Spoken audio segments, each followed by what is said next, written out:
सोमवार शाम गुरुग्राम में बीच सड़क एक कार सवार की गोलियों से भूनकर हत्या कर दी गई। यह हत्या कोई छोटी नहीं बल्कि यह हाई प्रोफाइल मर्डर है।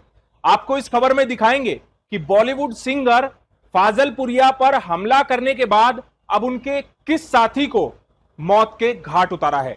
नमस्कार, मैं हूं सुनील यादव और आप देख रहे हैं गुरुग्राम न्यूज। गुरुग्राम में कुछ दिन पहले आपने देखा होगा कि बॉलीवुड सिंगर राहुल यादव फाजल पुरिया पर पैसे के विवाद में फायरिंग की गई। हालांकि उस हमले में वो बाल बाल बच गए और उसके बाद सोशल मीडिया पर कुछ लोगों ने धमकियां दी और ये कहा कि या तो राहुल यादव फाजल पुरिया 5 करोड़ रुपए उनके लौटा दे, नहीं तो उसके बाकी साथियों को मौत के घाट उतार देंगे। अब लगभग 20 दिन के बाद एक बार इस तरह की घटना हो गई है जिसमें राहुल यादव फाजल पुरिया से जुड़े हुए एक व्यक्ति को गुरुग्राम में बीच सड़क गोलियों से भूनकर मौत के घाट उतार दिया गया। ये तस्वीरें उसी दौरान की है जब गुरुग्राम के सेक्टर 77 एरिया में एक गाड़ी से सवार होकर रोहित शौकीन नाम का व्यक्ति जाने लगा तो वो यहां पर रुका और जब वो अपनी गाड़ी के बाहर खड़ा हुआ तो उसी दौरान बाइक पर सवार 2 बदमाश आए जिन्होंने आते ही रोहित शौकीन पर ताबड़तोड़ फायरिंग कर दी। पुलिस को मौके से 7 से 8 गोली के खोल मिले हैं, जबकि पुलिस यह दावा कर रही है कि 3-4 गोली रोहित शौकीन को भी लगी है। अब यह घटना किसने की, क्यों की और इस हत्याकांड के पीछे असल वजह क्या है, उसको लेकर भी बड़ी चौंकाने वाली जानकारियां सामने आ रही है। हालांकि पुलिस ऑन कैमरा तो कुछ भी नहीं बोल रही है, लेकिन जो हमारे सूत्रों से हमें जानकारी मिली है वो ये कि मृतक रोहित शौकीन जो कि सिंगर राहुल यादव फाजल पुरिया के करीबी थे और ये कल शाम को किसी से मिलने के बाद जब वापस दिल्ली जाने के लिए निकले तो उसी दौरान सेक्टर 77 में इनके साथ ये घटना हुई है।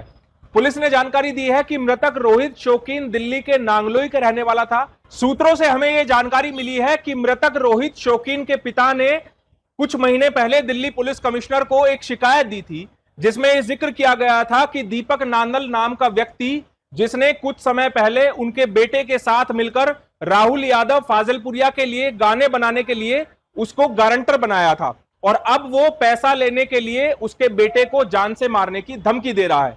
हालांकि इस शिकायत पर कोई ठोस कार्रवाई नहीं हुई और आज कई महीनों के बाद रोहित शौकीन को सरेआम गोलियों से भूनकर मौत के घाट उतार दिया गया। एक तस्वीर भी सामने आई है, वो तस्वीर मैं आप लोगों को दिखाता हूं जिसमें कि रोहित शौकीन दीपक नांदल के साथ नजर आ रहे हैं जिन्होंने क्लेम किया था कि राहुल यादव फाजलपुरिया ने उसके 5 करोड़ रुपए ले लिए हैं और वो 5 करोड़ रुपए वापस नहीं दे रहे हैं।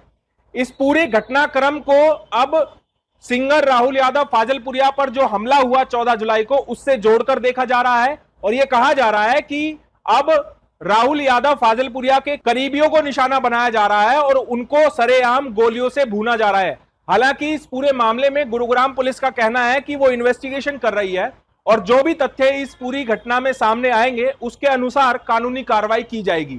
गुरुग्राम पुलिस के प्रवक्ता संदीप कुमार क्या कह रहे हैं वो जरा आप सुनिए। में कल लेट इवनिंग आवर्स में गुरुग्राम पुलिस को एक इन्फॉर्मेशन मिली थी कि सेक्टर 77 के एक एरिया में किसी व्यक्ति की गोली मारकर हत्या कर दी गई है, जिसके ऊपर गुरुग्राम पुलिस स्पॉट पर पहुंची और इसके अलावा क्राइम ब्रांच की टीमें, पुलिस स्टेशन की टीमें और जो अन्य जो साइंटिफिक इन्वेस्टिगेशन के पार्ट्स हैं इन्वेस्टिगेशन के दौरान उन सभी के द्वारा स्पॉट का विजिट किया गया था। तो इसमें स्पॉट के विजिट से पाया गया है कि जो मरने वाला व्यक्ति है जिसको कि कुछ गोलियां लगी हुई थी, 2 से 3 अभी तक जो विजिबल मार्क्स हैं, 2 से 3 गोली के विजिबल मार्क्स हैं, बाकी भी पोस्टमार्टम में क्लियर हो जाएगा। तो उसकी पहचान रोहित के रूप में हुई है जो कि दिल्ली के नांगलोई एरिया का रहने वाला है और कल ये अपने एक अन्य दोस्त के साथ किसी काम से यहाँ आया था और इसी दौरान 2 युवकों के द्वारा इसकी गोली मार करके हत्या कर दी गई है। पुलिस की टीम के द्वारा स्पॉट विजिट किया गया है जहाँ से फिलहाल तक करीब 7 से 8 गोलियाँ चलने का ऐसा अंदेशा मालूम हुआ है कि वहाँ करीब इतने राउंड फायर हुए हैं।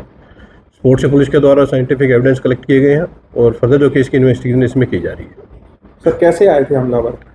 देखिए अभी तक की जो इन्वेस्टिगेशन है उसके अकॉर्डिंग जो हमला करने वाले युवक थे वो बाइक पर सवार होकर के आए थे और 2 अभी तक उनकी संख्या मालूम हुई है कि 2 उनकी संख्या थी और फर्दर जो पुलिस के द्वारा आसपास के सीसीटीवी फुटेज चेक किए जा रहे हैं और जैसा ही कोई फैक्ट इसमें सामने आएगा उसके अकॉर्डिंग पुलिस अपनी इन्वेस्टिगेशन जारी रखेगी।